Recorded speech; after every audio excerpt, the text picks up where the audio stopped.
샬롬. 오늘도 하나님의 말씀 앞에 나오신 여러분 환영합니다. 우리 함께 기도하겠습니다. 하나님, 오늘도 우리에게 귀한 말씀 주시니 감사합니다. 이 말씀을 통해서 오늘도 명예롭게 살아가는 하나님의 자녀가 되길 소망합니다. 우리의 심령의 지혜와 용기, 이 말씀을 통해서 하나님이 주시는 것, 그것들로 가득할 수 있도록 주여 인도하여 주옵소서. 예수님의 이름으로 기도했습니다. 아멘. 오늘 아까 살펴본 말씀 출애굽기 28장 14절에서 30절까지 함께 살펴보도록 하겠습니다. 지난 본문에서 우리는 제사장 복 중에 가장 중요하다는 에봇을 살펴봤어요. 오늘은 그 에봇의 장식이 되어주는 이 가슴의 흉패라는 것을 살펴보고자 합니다. 우리가 멋진 정장에 왼쪽에 행거칩이나 브로치를 달므로써 굉장히 품위와 품격이 있도록 복장을 가꾸죠. 하나님께서는 당신께 나오는 이 인간, 배신자이면서 배반자인 인간과 회복하는 자리에 있어서 하나님의 은혜라는 옷을 입고 오죠. 그 속에 품격과 품위를 나타낼 수 있는 이 브로치 역할을 할 수 있는 이 보석 장식을 달고 오라고 하세요. 자, 이 장식, 이 흉패는 가로로 3줄, 세로로 4줄, 12개의 보석이 박혀 있어요. 17절부터 보죠.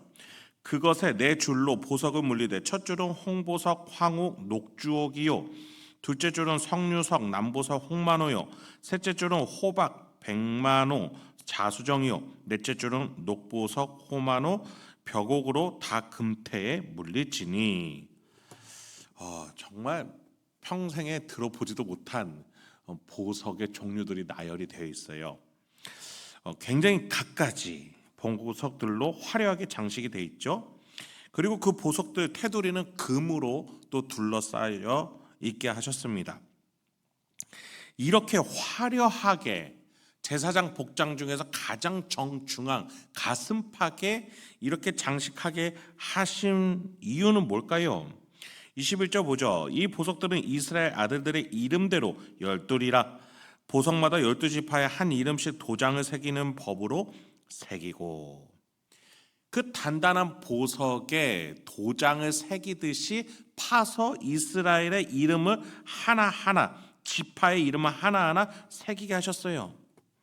하나님과 인간이 만나는 데 있어서 품격과 품위는 무엇으로 그 품격이 높아진다는 거예요? 구원받을 영혼들이라는 거예요.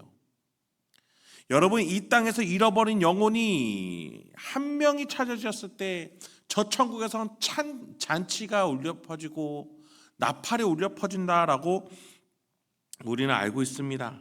네, 하나님께 가장 중요한 것은 하나님과 관계 회복할, 하나님이 그토록 기다리는, 하나님이 애초에 하나님의 자녀로 삼고자 했던 인류의, 인간의 하나님과의 관계 회복이 있는 것이에요.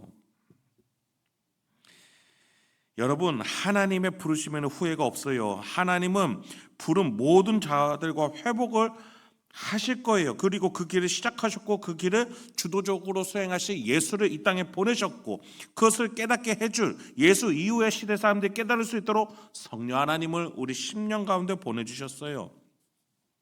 그래서 우리는 예수가 눈앞에 없는데도 예수를 믿고 사랑하고 또 따를 수 있는 거예요. 이스라엘은 혈통을 말하는 게 아니에요. 성경 속의 이스라엘은 믿음의 조상 아브라함으로부터 하나님이 우리를 이토록 사랑하신다는 걸 믿으면서 그 하나님의 아들 독생자를 따라 가는 자 모두가 이스라엘이라는 것입니다.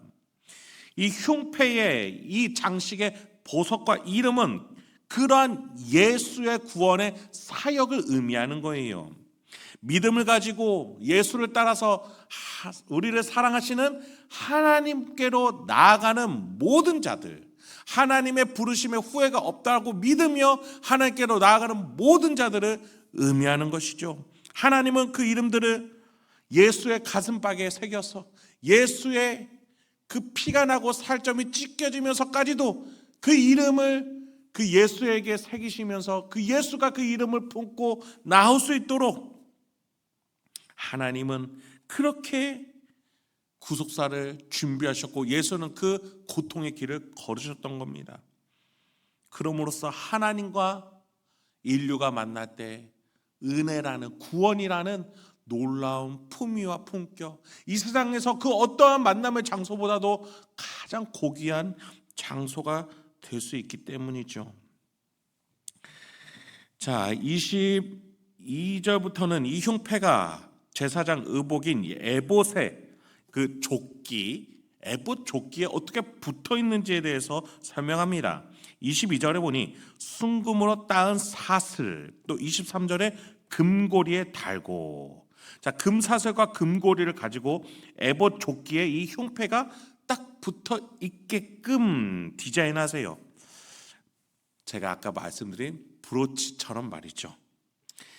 이런 장식은 제사장 의복을 더욱더 화려하게 해줍니다. 예수가 모든 이름 위에 뛰어난 이름을 하나님께 받을 수 있었던 이유는 이 구원받은 성도들을 끌고 하나님 앞으로 나왔기 때문이에요. 28절입니다. 청색끈으로 흉패 고리와 에봇 고리에 꿰어 흉패로 정교하게 짠 에봇띠 위에 붙여 떨어지지 않게 하라. 요한복음 10장에 보면 예수님께서 구원받은 성도들 향해서 이렇게 말합니다. 내 양은 내 음성을 들으며 나는 그들을 알며 그들은 나를 따르리니라. 내가 그들에게 영생을 주노니 영원히 멸망하지 아니할 것이요 또 그들을 내 손에서 빼앗을 자가 없느니라. 그들을 주신 내 아버지는 만물보다 크심에 아무도 아버지 손에서 빼앗을 수 없느니라. 여러분, 하나님께서는 우리의 이름이 예수 그리스도에게 있도록 붙여놓으셨어요. 떨어지지 않게 새겨놓으셨어요.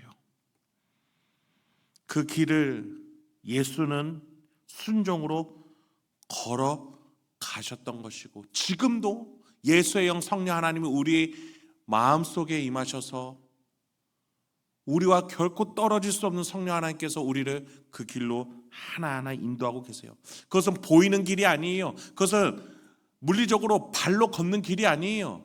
우리의 선택과 판단과 우리의 삶에 보낸 시간들이 그 길이에요. 믿음의 길이에요. 영의 길이에요.